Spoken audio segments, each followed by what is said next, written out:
This is Jeremy Phillips from findingyourchurch.com, and I want to talk briefly about how to fix your church podcast problem. And so you may think, well, I don't really have a problem. I have a podcast set up. You may have a podcast set up, but you may not have a media player on your site, or you may have to upload on something like Podbean or SoundCloud and then go back and add your content to your media player on your website, causing double work and things like that. And so even though you may have a podcast set up, you may still have a church WordPress podcast problem, or maybe you haven't been able to figure it out at all and you're trying to beat your head against the wall figuring out what to do.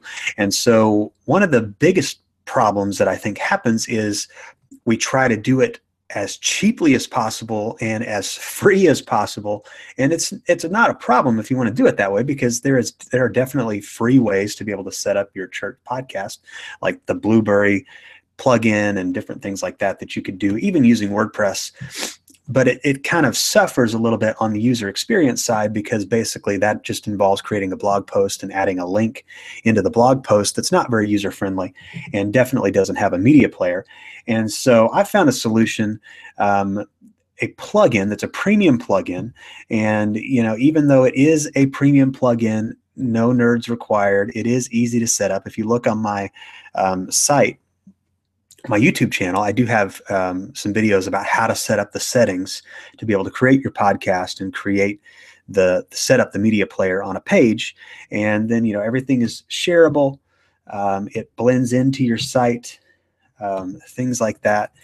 And it basically, it works with widgets so that you can put in, a single sermon or a series, put it on different pages, set up different podcasts. So maybe you want a youth podcast or not a small group, maybe like a Christian living class type of podcast, and do different things with different feeds. And then you also, one of the best things is you set up a player. So you have your series and your topics and different things, and then you can set up a player and you can watch or listen. You can add in sermon notes. So like here's an example where this is attached to PDF to a specific podcast. And so you can also just do audio. This church just does audio and just puts in a series graphic. And so this one plugin solves like all of your church podcasting problems. And you may be able to run to a problem that it doesn't solve, but for me, it solves all of my problems. So I do have a link that takes you to my website that kind of helps you learn more about how to put this in place for your church. I have other videos on my YouTube channel that show you how to set up the settings.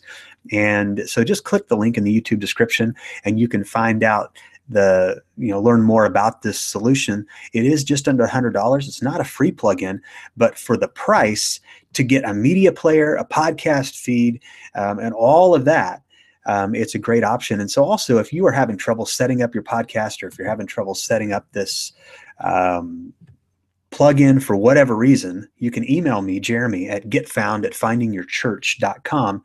And I do have a service where I could set up the podcast for you, or maybe you just need to ask a question. And I would be happy just to probably interact with you on that. So again, email me if you have problems, or if you want me to set up something completely for you as a service at getfound@findingyourchurch.com, or just click the link in the description and it will take you to the solution. You can get started today and probably have this thing up and running and have it submitted to iTunes by the end of the day. And then you just got to wait a couple days for that to be approved. And then you have an iTunes podcast, and you could submit it to Stitcher and Google Play for Android, and have your church completely connected to your podcast. So click the link, check it out today.